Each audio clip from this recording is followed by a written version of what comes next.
तो guys Naruto की कहानी हमेशा शुरू होती है उस रात से जब नाइनटेल्स कोनोहा पर अटैक करता है। लेकिन सोचो, अगर उस रात मिनाटो ने एक अलग डिसीजन लिया होता, अगर कुरामा कभी नारुतो के अंदर सील ही नहीं होता। आज शुरू करते हैं इस अल्टरनेट दुनिया की कहानी जहां नारुतो जिनचूरी की नहीं बल्कि एक उज़ुमाकी सील प्रोडिजी बनता है। तो गाइस कहानी शुरू होती है नाइन टेल्स की अटैक की रात से जब मिनाटो और कुशिना कुरामा को रोकने की कोशिश करते हैं। ओरिजिनल स्टोरी में मिनाटो कुरामा को स्प्लिट करके नारुतो के अंदर सील कर देता है, लेकिन इस वर्ल्ड में मिनाटो कहता है कि मेरा बेटा मॉन्स्टर का बोझ नहीं उठाएगा। वो और कुशिना अपने आखिरी पलों में कुरामा को खुद के अंदर सील करते हैं और मर जाते हैं। जाने से पहले मिनाटो नारुतो के अंदर एक हिडन उज़ुमाकी सील डाल देता है जो एक दिन अनलॉक होगी और नारुतो को एक स्पेशल गिफ्ट देगी।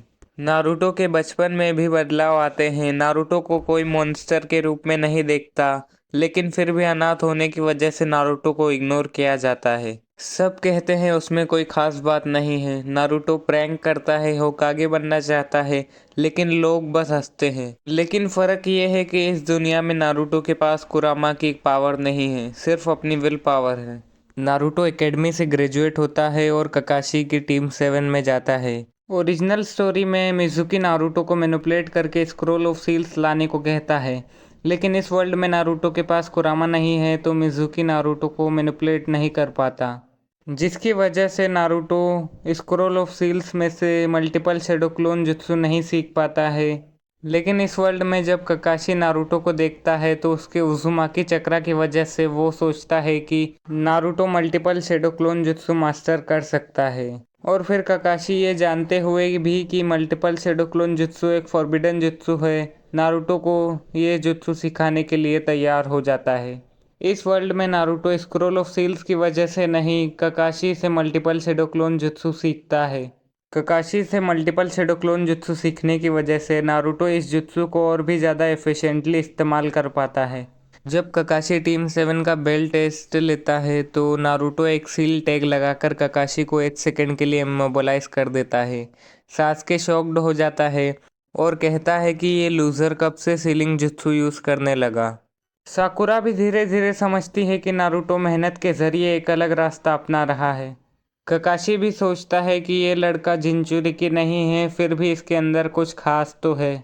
वेव आर्क में जब नारुतो वर्सेस हाको की फाइट होती है, नारुतो गिरता है। हमें लगता है कि वो मर जाएगा, लेकिन उसकी शेडो क्लोन्स और स्ट्रेटजी उसे जीत दिलाती है।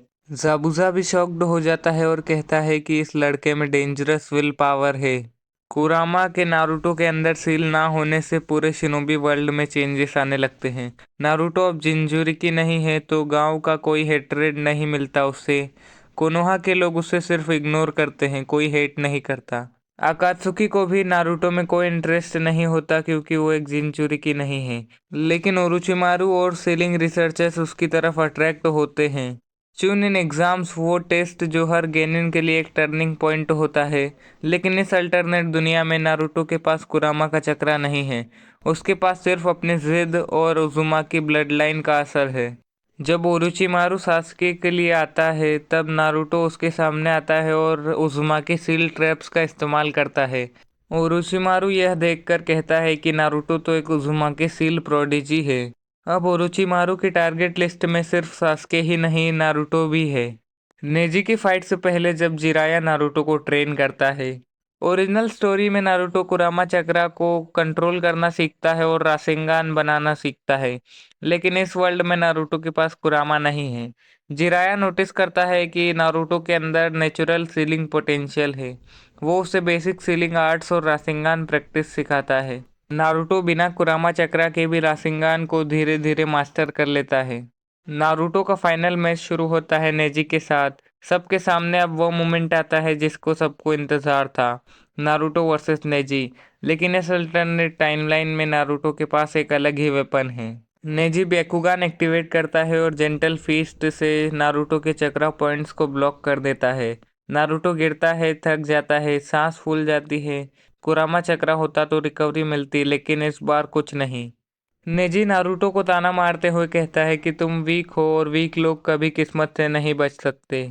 ये बात सुनते ही नारुतो हजारों क्लोन्स बना लेता है, लेकिन इस बार एक ट्विस्ट है। हर क्लोन के हाथ में एक छोटा सा सीलिंग टैग चिपका हुआ होता है। नेजी ब्याकुगान के साथ सब क्लोन्स को देख लेता है और कॉन्फिडेंटली उन्हें डिस्ट्रॉय करने लगता है। लेकिन जब वो लास्ट क्लोन को डिस्ट्रॉय करता है, एक सील एक्टिवेट होती है और उसके चक्रा फ्लो को डिस्टर्ब कर देती है। और उसी पल नारुतो एक परफेक्ट रासेंगान बनाकर उसके ब्याकुगान ब्लाइंड स्पॉट पे मार देता है। ये फाइट देखकर क्राउड भी शॉक हो जाता है। ऑडियंस कहती है कि नारुतो की सीलिंग ट्रिक्स एकदम उज़ुमाकी स्टाइल की है। नारुतो खड़ा होता है, हांफते हुए कहता है, किस्मत, मुझे किस्मत की ज़रूरत नहीं, मैं अपना रास्ता खुद बनाता हूँ। जैसे ही ये न्यूज़ ओरोचिमारू तक पहुंचती है, ओरोचिमारू और ज़्यादा इंटरेस्टेड हो जाता है नारुतो में। अब उसका ऑब्सेशन सिर्फ सास्के तक लिमिटेड नहीं है। मैच के बाद जब रेफरी नारुतो की जीत डिक्लेयर करने लगता है, तभी अचानक से नारुतो के चेस्ट पे मिनाटो का छोड़ा हुआ मिस्टीरियस सील ग्लो करने लगता है। सील का ब्लू ग्लोइंग पैटर्न उसके पूरे शरीर में फैल जाता है, एकदम जैसे कोई हिडन पावर एक्टिवेट हो रही हो। ककाशी और जिराया दोनों शॉक्ड हो जाते हैं। ककाशी कहता है कि ये तो फॉरबिडन उज़ुमाकी सील है, और जिराया कहता है कि मिनाटो, तुमने अपने बेटे के अंदर क्या छुपा रखा था। नारुतो खुद भी कंफ्यूज्ड होता है, उसके हाथ कांपने लगते हैं, सील की लाइट और ज़्यादा तेज हो जाती है।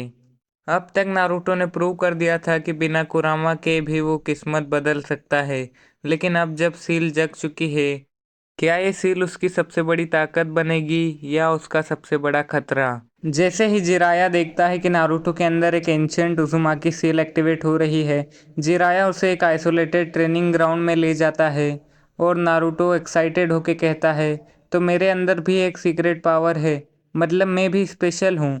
जिराया सीरियस था और वो कहता है कि नारुतो, ये सील एक कर्स भी हो सकता है, तुम उज़ुमाकी हो, सीलिंग आर्ट्स तुम्हारे लिए ही बने हैं, लेकिन अगर तुम इसे कंट्रोल नहीं कर पाए तो ये तुम्हें ही कंज्यूम कर लेगा। और तभी से नारुतो ट्रेनिंग करने लग जाता है। ट्रेनिंग में नारुतो क्लोन्स बनाता है और चक्रा चेन्स निकालने की कोशिश करता है, जैसे कुशिना करती थी। हर बार उसके हाथ जल जाते हैं, लेकिन वो हार नहीं मानता। सास्के और गारा का मैच चल रहा होता है, स्टेडियम फुल है, क्राउड एक्साइटेड है। लेकिन तभी सैंड और साउंड निंजा एक साथ अटैक शुरू कर देते हैं और उचिमारू हिरुzen सारुतोबी के सामने आता है। गारा भी अपने वन टेल्ड फॉर्म में ट्रांसफॉर्म हो जाता है। सास्के उससे पहले फाइट करता है लेकिन हारने लगता है, और तभी साकुरा को बचाने के लिए नारुतो आगे बढ़ता है। ये वो मोमेंट था जब ओरिजिनल नारुतो कुरामा के चक्रा से गामा बुंटा को सम्मन करता है, लेकिन इस अल्टरनेट वर्ल्ड में उसके पास सिर्फ अपने उज़ुमाकी लेगेसी थी। गारा फुल शुकाकू फॉर्म में था, ज़मीन हिल रही थी। नारुतो थोड़ा पीछे हटता है, लेकिन तभी उसके अंदर की सील और ग्लो करने लगती है। ब्लू चक्रा चेन्स उसके पीछे से निकलने लगते हैं, एकदम कुशिना की तरह। नारुतो हैरान हो जाता है और कहता है कि ये क्या है, ये मेरी पावर है। नारुतो क्लोन्स बनाता है, चेन्स उन्हें गार्ड करते हैं। चेन डायरेक्टली शुकाकू को बाइंड कर लेते हैं, उसके चक्रा सप्रेस करने लगते हैं। नारुतो रासेंगान बना लेता है, रासेंगान प्लस चेन्स का कॉम्बो गारा पर पड़ता है और रिजल्ट होता है शुकाकू कोलैप्स हो जाता है और गारा बेहोश हो जाता है। नारुतो उसे देखता है और कहता है कि गारा, तुम भी मेरी तरह अकेले हो, लेकिन मैं तुम्हारी तरह नहीं बनूंगा, मैं अपने अकेलेपन से जीतूंगा। पूरा कोनोहा इस फाइट को देख लेता है और लोग कहते हैं कि ये बच्चा अकेले ही अपने दम पर एक बीजू को कैसे हरा सकता है। ओरोचिमारू भी इस फाइट को देख रहा होता है और कहता है कि उज़ुमाकी चेन्स, नारुतो, तुम मुझसे छुपाया गया एक सीक्रेट हो। हिरुzen मर जाता है, जैसे ओरिजिनल स्टोरी में होता है। सास्के भी फाइट देख रहा होता है और सोचता है कि मैं तो गारा को नहीं हरा पाया, लेकिन इसने अकेले ही उसे हरा दिया। उसके दिमाग में चल रहा होता है, नारुतो, विलेज में रहकर मैं तुम्हारी बराबरी कभी नहीं कर पाऊंगा। जब ज़ेत्सु इस फाइट के बारे में पेन को बताता है, तब पेन कहता है कि एक लड़का जो बीजू को भी सप्रेस कर सकता है, या तो वो हमारी सबसे बड़ी ताकत बनेगा या फिर सबसे बड़ी कमज़ोरी। इटाची इस बात को सुन रहा होता है। वो चुपचाप सोचता है कि नारुतो, तुम्हारे अंदर एक बहुत ही बड़ा राज दफन है। ओरिजिनल स्टोरी में अकात्सुकी नारुतो को कुरामा के लिए चाहती थी, लेकिन इस दुनिया में वो उसे उसकी सीलिंग पावर के लिए टारगेट करते हैं। एक ऐसा ट्विस्ट जो सब कुछ बदल देता है। सास्के रात को अकेले ट्रेनिंग कर रहा होता है और वो सोचता है कि मैं विलेज में रुका तो हमेशा नारुतो से पीछे रहूँगा। अगर मुझे अपना बदला चाहिए तो मुझे अंधेरे को अपनाना ही होगा। नारुतो अपनी सील ट्रेनिंग कंटिन्यू कर रहा होता है और अचानक से उसके दिमाग में एक औरत की आवाज़ गूंजने लगती है। नारुतो, तुम मुझे सुन पा रहे हो? मैं तुम्हारी माँ कुशिना हूँ, लेकिन मेरे पास वक्त बहुत कम है। तुम्हें एक सच जानना होगा, ये सील सिर्फ पावर ही नहीं, ये हर बीजू के साथ तुम्हारी तकदीर को बांध रही है। नारुतो यह सुनकर सिर्फ शॉक हो जाता है। सील और तेज ग्लो करने लगती है, जमीन पर ब्लू मार्किंग्स फैल जाती है। अब तक नारुतो ने बिना कुरामा के भी अपनी ताकत साबित कर दी थी, लेकिन उसके अंदर छुपी सच्चाई उसे या तो दुनिया का सबसे बड़ा प्रोटेक्टर बनाएगी या सबसे बड़ा खतरा। तो गाइस, आगे की कहानी से पहले मैं आपको बता दूं कि ये एक नया चैनल है और मुझे आपके सपोर्ट की बहुत ज़रूरत है। तो प्लीज़ इस वीडियो को पूरा देखना और वीडियो को लाइक करके चैनल को सब्सक्राइब कर देना। और हाँ, आप कमेंट भी कर सकते हो, मैं इस वीडियो के हर एक कमेंट का रिप्लाई ज़रूर करूँगा। तो प्लीज़ एक अच्छा सा कमेंट कर दो और वीडियो को लाइक करके चैनल को सब्सक्राइब कर दो। बढ़ते हैं वीडियो की तरफ। जो सील नारुतो के अंदर जग चुकी थी उसने अकात्सुकी का ध्यान अपनी तरफ खींच लिया था। सास्के की जलन अब बहुत ही ज़्यादा बढ़ चुकी थी और ओरोचिमारू की क्यूरोसिटी बहुत ही खतरनाक ऑब्सेशन बन चुकी थी। अब टाइम आ गया है सीक्रेट्स खुलने का, लॉयल्टीज टेस्ट होने का और एक आखिरी बड़ी जंग जीतने का। सास्के का दर्द और उसकी जेलेसी अब एक फैसला बन चुकी थी। रात में वो अकेला होकागे माउंटेन के पास खड़ा हुआ और गांव की रोशनी उसके पीछे ठीक से चमक रही थी, पर उसके मन में सिर्फ अंधेरा था। उसने देखा कि नारुतो लोगों की नज़र में हीरो बन चुका है और वो समझ गया कि अगर मैं गांव में रुका तो मैं हमेशा पीछे ही रहूँगा। उसने एक फ़ैसला लिया, पावर के लिए दूर जाना, और उसी रात उसने विलेज छोड़ दिया। जब नारुतो को पता चलता है कि सास्के चला गया है, वो उसे चेस करने निकलता है और आखिर चेस करते करते वैली ऑफ द एंड में उन दोनों की फाइट होती है। लेकिन इस बार उसके पास कोई कुरामा चक्रा नहीं है और ना ही कोई रीजनरेशन है। नारुतो ने अपनी सारी सेल ट्रिक्स यूज़ की, लेकिन वो सास्के को रोकने में नाकाम हो गया और आखिरकार सास्के ने विलेज छोड़ दिया। अकात्सुकी को पता चल चुका था कि नारुतो कोई नॉर्मल गेनिन नहीं है। उसकी सील बीजू को सप्रेस कर सकती है और असली पावर तो उसकी सीलिंग में ही छुपी है। अकात्सुकी धीरे धीरे अपना नया प्लान बनाती है। जिनचुरी की पकड़ना तो अब भी ज़रूरी है, लेकिन नारुतो को जिंदा पकड़ना अब उनका सबसे बड़ा टारगेट बन चुका है। जिराया नारुतो को सेज मोड सिखाता है, लेकिन इस बार कुरामा के ना होने की वजह से नारुतो और भी जल्दी सेज मोड सीख जाता है। पर असली ब्रेक थ्रू तो तब होता है जब कुशिना की आवाज़ सील के अंदर से सीधे उसके दिल से बात करने लगी। कुशिना ने बताया कि मिनाटो ने एक बॉन्ड सील क्रिएट किया था, इसका सीक्रेट हार्मोनिक बॉन्ड्स। ट्रेनिंग में नारुतो ने पहली बार अपने चेन्स को मेलोडिक पैटर्न में स्पिन करना सीखा। जब चेन्स को मेलोडिक पैटर्न में स्पिन किया जाता था तो चेन्स की बाइंडिंग पावर डबल हो जाती थी। कुशिना ने बताया कि मिनाटो का असली प्लान थोड़ा सा सेल्फिश भी था और प्योर भी। वो चाहता था कि नारुतो को एक वेपन ना बनाया जाए, बल्कि एक एंकर बनाया जाए, एक ताकत जो बीजू और ह्यूमंस के बीच एक नया बंधन बना सके। मिनाटो ने कुरामा को खुद और कुशिना में स्प्लिट किया ताकि दुनिया को एक ताकत से बचाया जा सके। उसने सोचा था कि फ्यूचर में अगर कोई वॉर हुई और टेल्ड बीस्ट थोड़े खतरनाक हो गए तो नारुतो उस सील से उन सबको बाइंड कर सकता है और उनके चक्रा को सुरक्षित कर सकता है। ये एक बहुत ही बड़ा बोझ था, पर मिनाटो को उम्मीद थी कि उसका बेटा ये कर सकता है। अकात्सुकी ने बिना कोई समय गंवाए अटैक लॉन्च कर दिए और सारे बिजूस को अपने अंडर ले लिया। इस बार नारुतो को कैप्चर करने के लिए पेन, इटाची और किसामे तीनों साथ में आते हैं। तीनों कोनोहा पर हमला कर देते हैं एक साथ। लेकिन इस बार नारुतो को प्रोटेक्ट करने के लिए सुनाडे पूरी तरह से तैयार थी।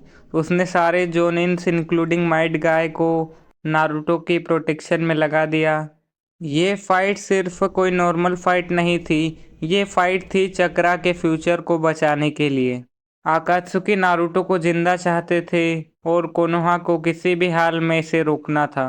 और तभी हमें एक सीन दिखाई देता है जहां पर नारुतो के सामने साकुरा, शिकामारू, ककाशी और माइट गाय सभी नारुतो के सामने खड़े होते हैं, उसे प्रोटेक्ट करने के लिए किसी भी कीमत पर। बैटल स्टार्ट होती है। सभी अकात्सुकी के मेंबर्स को रोकने की कोशिश करते हैं। माइट गाय अपने 7th गेट को खोल लेता है। शिकामारु नारुतो को बचाने के लिए स्ट्रेटेजी बनाता है। ककाशी अपना मांगेक्यू शारिंगान फुल पोटेंशियल पे इस्तेमाल करता है, लेकिन फिर भी अकात्सुकी जीतती हुई नजर आ रही होती है। जैसे ही लगता है कि पूरा कोनोहा हार जाएगा, तभी एंट्री होती है सास्के की। वो इटाची से अपना बदला लेने के लिए अकात्सुकी पर हमला करता है और नारुतो के साथ साथ पूरे कोनोहा से टीम अप कर लेता है। सास्के के आने से पूरे कोनोहा की हिम्मत बढ़ जाती है और नारुतो भी अपना सेज मोड इस्तेमाल करता है और अकात्सुकी को रिट्रीट करना पड़ जाता है। इस बैटल में तो कोनोहा की जीत होती है, लेकिन ओबिटो पीछे नहीं हटता और वो 4th great Ninja war declare कर देता है। लेकिन जैसे ही ओबिटो 10 टेल्स को सम्मन करता है, नारुतो अपने हार्मोनिक चेन्स इस्तेमाल करके उसको सप्रेस करने लगता है और आखिरकार 10 टेल्स को वो सप्रेस कर देता है, जिस वजह से ना तो मादारा कभी 10 टेल्स का जिंजूरिकी बनता है और ना ही कागुया का रिटर्न होता है, जिस वजह से 4th ग्रेट निंजा वॉर यहीं पर ख़त्म हो जाती है। सभी ग्रेट नेशंस इस वॉर को जीत जाते हैं, लेकिन इसकी भी एक बहुत बड़ी कीमत होती है। बहुत सारे सोल्जर्स मारे जाते हैं। नारुतो की बॉन्ड सील 10 टेल्स को सील करने के लिए पूरी तरह से यूज़ हो जाती है, जिस वजह से नारुतो अब हमेशा के लिए बॉन्ड सील यूज़ नहीं कर पाएगा। 4th ग्रेट निंजा वॉर में नारुतो के कंट्रीब्यूशन को देखकर कोनोहा के लोग उसे होकागे बनाने के लिए चूज़ करते हैं और उसे सीलिंग होकागे के नाम से जाना जाता है। तो गाइस, यहीं पर हमारी what if Naruto does not have कुरामा सीरीज़ ख़त्म होती है। तो अगर आपको ये सीरीज़ पसंद आई हो तो इस वीडियो को लाइक करके चैनल को सब्सक्राइब कर देना। मिलते हैं आपसे नई वीडियो में, तब तक के लिए बाय बाय।